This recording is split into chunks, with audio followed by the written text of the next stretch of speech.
Brajpur Yakubia title মাদ্রাসায় আরও এক ধাপ এগিয়ে যেতে প্রস্তুতি নিচ্ছে।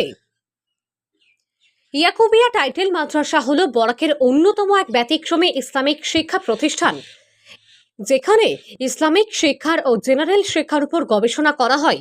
প্রতি বছর ছাত্ররা এই মাদ্রাসা থেকে টাইটেল পাশ করে দেশের বিভিন্ন ইউনিভার্সিটিতে পড়াশোনা করছেন। তাছাড়া সরকারি বিভিন্ন বিভাগে কর্মরত আছেন। ইয়াকুবিয়া টাইটেল মাদ্রাসায় ছাত্রাবাসে নির্মাণের জন্য সকলের সাহায্য ও সহযোগিতা কামনা করেন মাদ্রাসার পরিচালনা কমিটি। রবিবার ইয়াকুবিয়া টাইটেল মাদ্রাসায় পরিচালনা সমিতির সভাপতি মিসবাহুল ইসলাম মজুমদারের সভাপতিত্বে এক সভা অনুষ্ঠিত হয়। এদিন সভায় ব্রজপুর ইয়াকুবিয়া টাইটেল মাদ্রাসায় ও রিসার্চ সেন্টারে শিক্ষার উন্নতি কল্পের জন্য হাফিজিয়া মাদ্রাসা ও সিনিয়র মাদ্রাসার প্রস্তাব হিসেবে গৃহীত হয়। তাছাড়া তফসিরের শিক্ষার জন্য ব্যবস্থা ইতিমধ্যে প্রস্তুতি নেবেন বলে জানান ইয়াকুবিয়া টাইটেল মাদ্রাসার সাধারণ সম্পাদক বাহারুল ইসলাম লস্কর, মাওলানা মুফতি রশিদ আহমেদ সাহেব। এদিন সভায় উপস্থিত ছিলেন মাদ্রাসার অধ্যক্ষ মাওলানা মুফতি আনোয়ার উদ্দিন তালুকদার, হাইলাকান্দি মহিলা কলেজের অধ্যক্ষ জাকির হোসেন, প্রাক্তন জেলা পরিষদের চেয়ারম্যান আনামউদ্দিন লস্কর, মফুজ্জল হোসেন চৌধুরী, আনোয়ার বক্র লস্কর, মিরাজউদ্দিন চৌধুরী।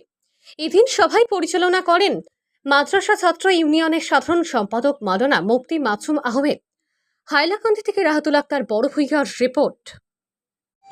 22 সেপ্টেম্বর 2024 আমরা আজকে বরাকবেলি ওয়াইজ একটা মিটিং হয়েছে। মাদ্রাসা কীরকম চলতো, কীরকম চলে, কীরকম চলিয়ে আইছে, সব ব্যাপারে আলোচনা হয়েছে। আগামী দিনে আমরা কীরকম পদক্ষেপ নিতাম এই ব্যাপারেও বিশিষ্ট ব্যক্তিসকল আইসন কলিগজ থাকিয়া, শিলচর থাকিয়া, শিলচর গুলফাতে থাকিয়া অনেক পরামর্শ দিছে। আমরা খুব রিসেন্ট এই মাদ্রাসার লগে আমরা সিনিয়র মাদ্রাসা এবং হাফিজানা শাখা যেটা আছে আমরা এটাও আরম্ভ করবো। এটা যেটা থাকবো এটা পুরো ইন্টারভিউ লইয়া আমরা হাফিজাপর মানে একটা এজ রাখবো, রাখিয়া এটা আমরা তারা একটা লিমিটেড সিট থাকবো, এটা দিয়ে আমরা রিসেন্ট আরম্ভ করবো। আর আগামী দিনে যাতে মাদ্রাসা সুন্দর মতো চলে এই পরামর্শ অনেকে আমরা দিয়া, এবং যারা আজকে আইসলা সব মাদ্রাসার মান্থলি মেম্বার হইয়া এবং সহযোগিতা করার লাগিয়ে তারা ওয়াদা করে গেছে এবং সহযোগিতা করবা এটা লাগে তারা আপনারা আমি আমরা মাদ্রাসার সেক্রেটারি সাহেবের কথার সঙ্গে একটা কথা যুক্ত করতাম। আরও একটা কথা ওইখানের মধ্যে আলোচনা হয়েছে যে আমরা মাদ্রাসায় একটা বিশেষ ছাত্রাবাসের প্রয়োজন। আমরাও দেশবাসীর কাছে আবেদন করছি যে এভাবে তাই সাহায্য সহযোগিতা করিয়া আইসরা ওভাবে আমাদের সঙ্গে তার সাহায্যের হাত খান বাড়াইয়া রাখতা, আর যাতে আমরা ছাত্রগুলার একটা রাখার খাওয়ার সুবন্দোবস্ত করিয়া আমরা দিতে পারি। আর ওগুলিও সবার মধ্যে সব একমত হইয়া সবে আমরা আশ্বাস দিচ্ছি যে আপনারা এটার ব্যবস্থা নেই, ইনশাল্লাহ আমরা আপনারা সঙ্গে আছি।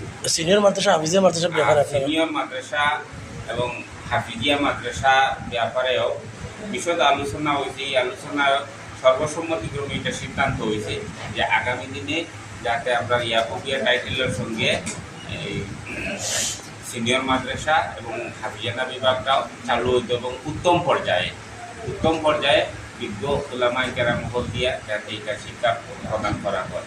আপনি একটা কথা বর্তমানে আপনারা সামনে আমি একটা কথা উপস্থাপন করতাম পারি। প্রায় সময় তো আমরা সোশ্যাল মিডিয়ার মাধ্যমে বা ওয়াজ শুনি, যদিও নিজে বক্তব্য রাখা যায় না, কিন্তু প্রায় সময় দেখি আয়াতে আর মানুষের মানে তফসিরে ব্যাখ্যায় মিল নাই, অমিল থাকে। তখন আমি এটা বুঝতাম পারছি যে আমরা এই সমাজের মধ্যে তফসিরের যে শিক্ষা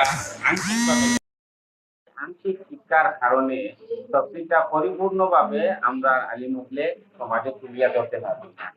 প্রায় আল্লাহর বাণী একটা মানে যেটা আল্লাহ তার নিজস্ব একটা মত পোষণ করতে চাইছে, ওটারে কোনো এক আলিমে মানে আল্লাহর হবিব সাল্লাল্লাহু আলাইহি ওয়াসাল্লামর বাণী বলিয়া আখ্যায়িত করছে। আমি আমার তালবাগুলো শেয়ার করছি যে দেখো ওই রকমের ভুলের কারণে আমরা সমাজটা অধঃপতনের মধ্যে আছি।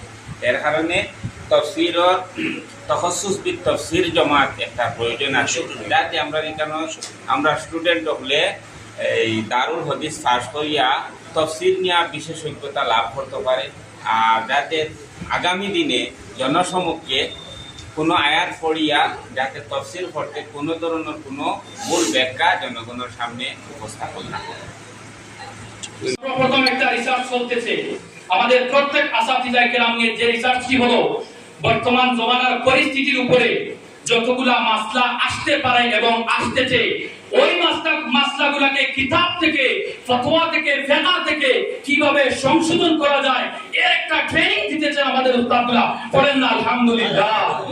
সম্মানিত উপস্থিতি, এরপরে আমাদের মাদ্রাসার একজন ছাত্র হযরত মাওলানা মুফতি ফখরুদ্দিন ভাই, সেই ভাই একটি বিষয় নিয়ে রিসার্চ করতেছে, কোরআন এবং হাদিস নিয়ে।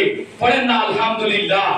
সম্মানিত উপস্থিতি, যেহেতু এই মাহফিলের মধ্যে বলার যোগ্য নেই, আমাকে একটু সাহায্য করে, একটু বলার জন্য আমাকে একটু সাহায্য করা হয়েছে। এর জন্য আরেকটি কথা বলে আমি শেষ করতে যাচ্ছি। সম্মানিত উপস্থিতি, আগেকার দিনে, আজ থেকে 10 বছর আগে বইয়ের মধ্যে 4টি শব্দ ছিল, বিশেষ করে ইনক্লুড দা ফরওয়ার্ডস।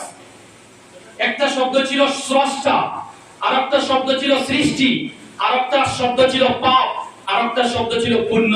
কিন্তু বর্তমানে যদি আপনি কনটেক্সটগুলো যদি খুলে দেখেন, বর্তমানে যদি আপনি লিটারেচার বুকসগুলো যদি ওপেন করে দেখেন, এই 4টি শব্দ পাবেন না। দ্যাট মিন্স আপনার বাচ্চাকে নাস্তিকতার শিক্ষা দেওয়া হচ্ছে। আর নাস্তিক কি চিনবে সেটা আমার বইনের রুমের মধ্যে যেতে হবে, করতে হবে। সেটা কেউ শিক্ষা দিতে পারে না, একমাত্র শিক্ষা দেবে মদিনাওয়ালার ইউনিভার্সিটি মাদ্রাসা। পড়েন না আলহামদুলিল্লাহ। সম্মানিত উপস্থিতি, এর জন্য আপনাদের উপরে তথা আমাদের উপরে সর্বপ্রথম দায়িত্বটি হলো মাদ্রাসা শিক্ষাকে গুরুত্ব দেওয়া, মসজিদের শিক্ষাকে গুরুত্ব দেওয়া। আমার কথা বলতে গিয়ে যদি কোনো ধরনের ভুল হয় আমাকে ক্ষমার নজরে দেখবেন, আর ইনশাআল্লাহ আমার জন্য দোয়া রাখবেন।